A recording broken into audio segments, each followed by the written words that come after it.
கிறிஸ்துவுக்குள் அன்பானவர்களே, இந்த நாளிலும் தியானிக்கிற வார்த்தை சவால்களை எதிர்கொள்வது.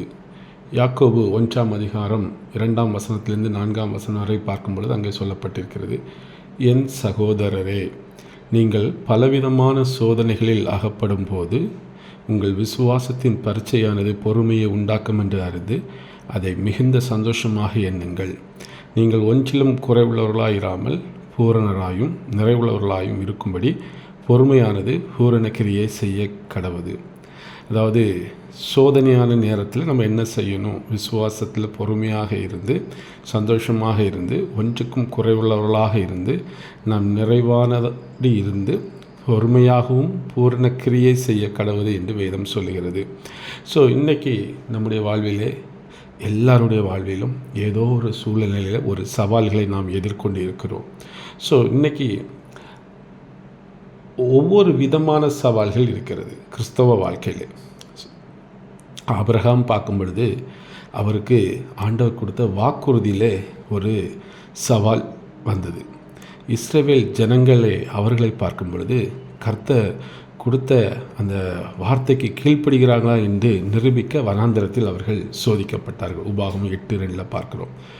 யோபு தனது விசுவாசத்தை நிரூபிக்க மிகுந்த துன்பத்தின் மூலம் அவர் சோதிக்கப்பட்டதை நாம் பார்க்க முடிகிறது. சங்கீதம் 38:1-15 அதை பார்க்கும்பொழுது அங்கே தாவீது சொல்கிறார்,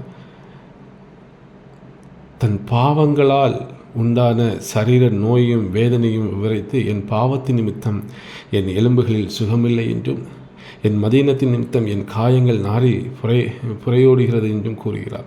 அப்போ பாவத்தின் நிமித்தமும் சில நேரங்களிலே சில துன்பங்கள் பாடுகள் வருகிறது. அப்போ இன்றைக்கி முதலாவது நாம் அறிந்து கொள்ள வேண்டியது, சோதனை என் வாழ்வில் எதனால்? ஸோ நான் ஒவ்வொரு சோதனையும் சொன்னேன்ல, ஆபிரகாமுக்கு ஒரு சோதனை, இஸ்ரவேல் ஜனங்கள் அவர்களுக்கு, யோபு, தாவீது, ஒவ்வொருவருக்கும் ஒவ்வொரு விதமானது. இன்றைக்கு நாம் புரிந்து கொள்ள வேண்டும், நம்ம கர்த்தரோடு ஐக்கியப்பட்டிருக்கிறோமா? சந்தோஷம், ரட்சிப்பின் சந்தோஷம் நமக்குள்ளே இருக்குதா?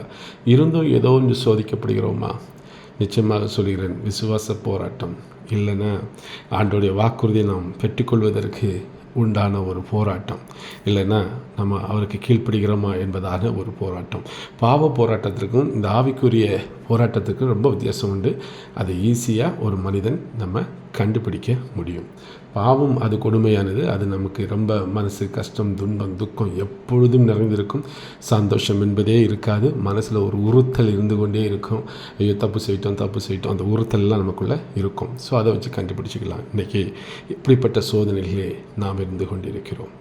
இன்றைக்கி பொதுவாக நம்ம வாலிப பசங்க, வாலிபர் மட்டும் இல்லை, இது எல்லாருக்கும் உள்ளது தான்.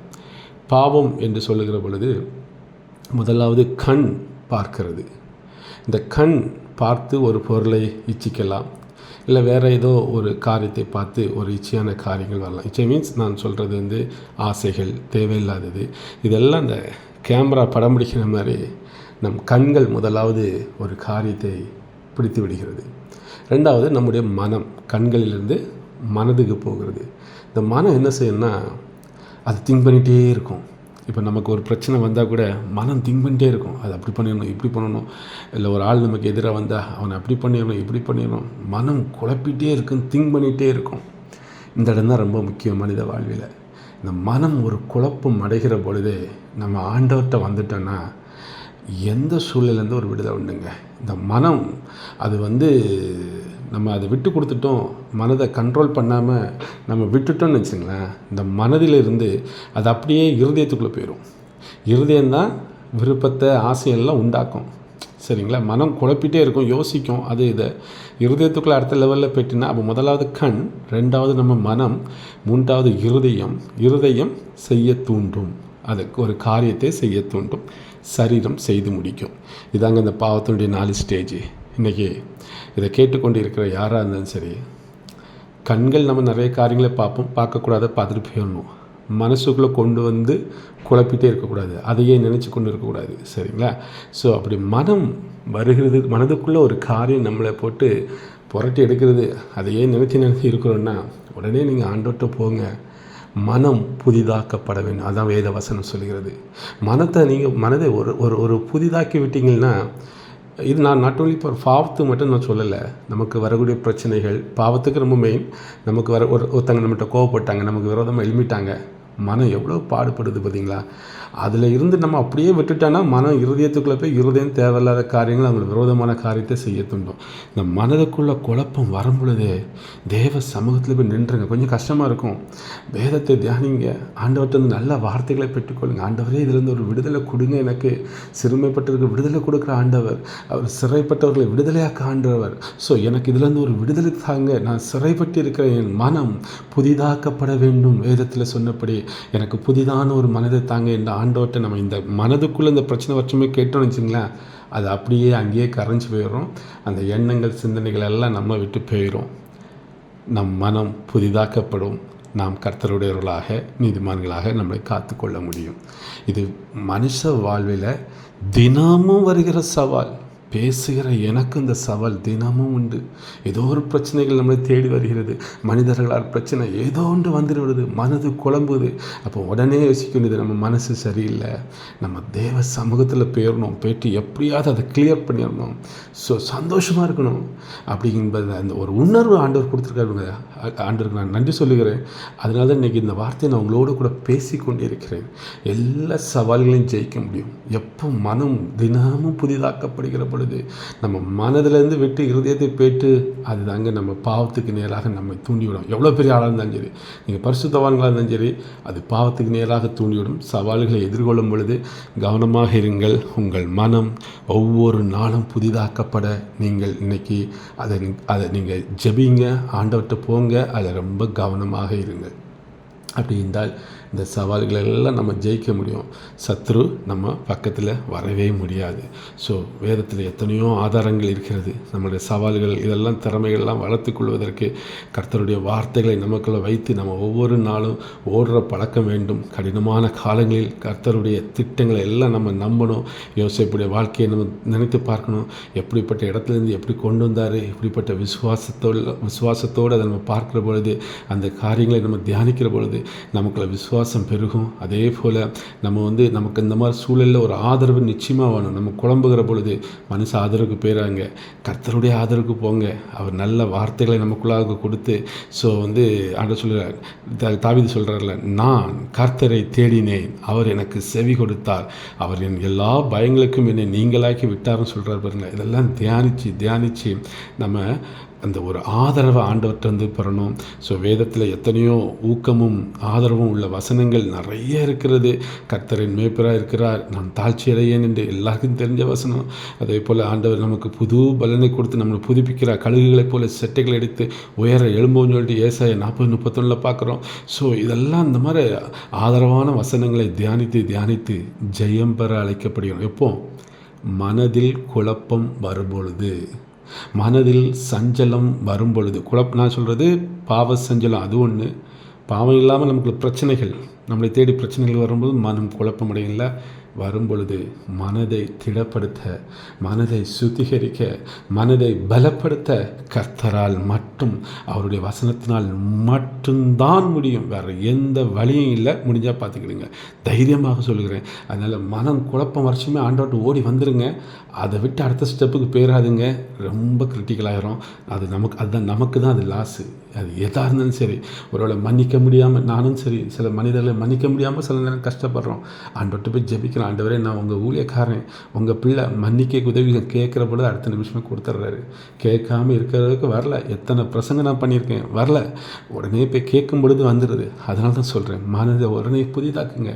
கோபம் வரும், எரிச்சல்கள் வரும், வைராக்கியங்கள் வரும், ஆனால் நீண்டிடக்கூடாது. உடனே அந்த மனதில் இந்த குழப்பங்கள் வரும் பொழுது இந்த மாதிரி ஆண்டோடைய வசனங்களை தியானித்து நம் மனதை புதிதாக்க அழைக்கப்படுகிறோம். ஸோ இன்றைக்கி சவால்களின் மத்தியில் விசுவாசத்தோடு வாழணுங்க. இந்த ஆபிரகாமை பாருங்கள். ஸோ அவருடைய சூழலில் அவர் அவிசுவாசத்தில் தடுமாறவில்லை, விசுவாசத்தில் பலப்பட்டு ஆண்டவருக்கு மகிமை செலுத்தி அவர் வாழ்ந்ததை நம்ம பார்க்குறோம். தானியேல் எவ்வளோ பெரிய அந்த ஒரு சிங்க குகையில் போட்ட பிறகும் ஆண்டவரை தொடர்ந்து ஜெபித்து, அவர் எவ்வளோ குழப்பம் இருந்திருக்கு நினச்சி பாருங்கள். அந்த சிங்க குகையில் போடச்சுமே எப்படி அவருக்கு மனசு இருந்திருக்கும். அந்த சூழலில் ஜெபித்தாருங்க. நம்ம சின்ன பிரச்சனைகளை கூட மனம் குழம்பும் போது ஜெபிக்க மாட்டேங்கிறோம், சோர்ந்து போயிடுறோம், படுத்துகிறோம், ஐயோ அம்மோன்னு கத்துறோம். தானியேல் சிங்க குகையில் நீங்கள் கொஞ்சம் யோசித்து பாருங்கள், கொஞ்சம் இமேஜின் பண்ணி பாருங்கள். உங்களை கொண்டு நம்ம சிங்க குகையில் போட்டால் என்ன சூழலில் இருப்போம்? சாதாரண ஒரு மனுஷன் இழுத்து வந்தாலே நம்ம ஏற்றுறோம். சிங்கத்தின் குகையில் போட்ட பொழுதும் மனந்தளவில் குழம்பல அவருக்கு நல்லா தெரிஞ்சுக்கு மனதை புதிதாக்கணும். ஜெபம் ஆண்டவர்கிட்ட போய் ஜெபிச்சிட்டாரு. உடனே ஜெபிக்கும் பொழுது அங்கே ஒரு தொடர்ந்து ஜெபிக்கிறாரு. அற்புதம் நடந்ததை நாம் பார்க்க முடிகிறது.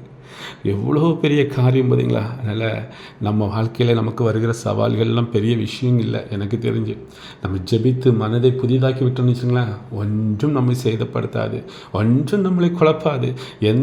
நமக்கு எந்த ஒரு சோதனையும் நம்மை ஜெயிக்கவே முடியாது. நாம் தான் சோதனையை ஜெயிப்போம். ஏனென்றால் ஜெயம் கொடுக்கிறவன் நம்மோட கூட இருக்கிறார். நம்மளால் மட்டும்தான் ஜெயிக்க முடியும்.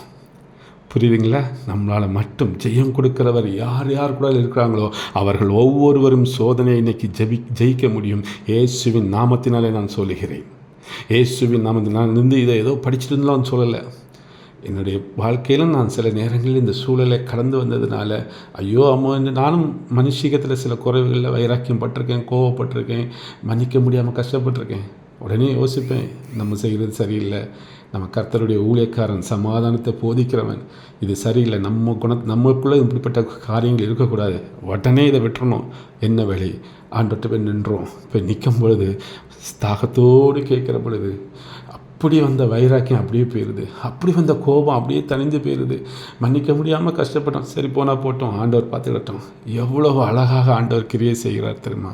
நான் சாட்சியாக உங்கள் முன்பு நின்று சொல்லுகிறேன். அன்பானவர்களே, இன்றைக்கி நம்முடைய வாழ்விலே அநேக சவால்கள் உண்டு. ஒவ்வொரு நாளும் ஒவ்வொரு மனிதனுக்கும் நீங்கள் ஜெயம் பெறுவீர்கள். நீங்கள் ஜெயம் பெறுவீர்கள். விசுவாசத்திலே பொறுமையாக இருந்து ஆண்டவரிடம் கேட்டு அது நீங்கள் ஜெயம் பெற அழைக்கப்பட்டிருக்கிறீர்கள். அதனால் இன்னைக்கு இந்த வார்த்தையை கேட்குற யாராக இருந்தாலும் சரி, நன்றாக கேட்டுக்கொள்ளுங்கள். சோர்ந்து போகாதீர்கள். சவால்களை உங்களால் ஜெயிக்க முடியும்.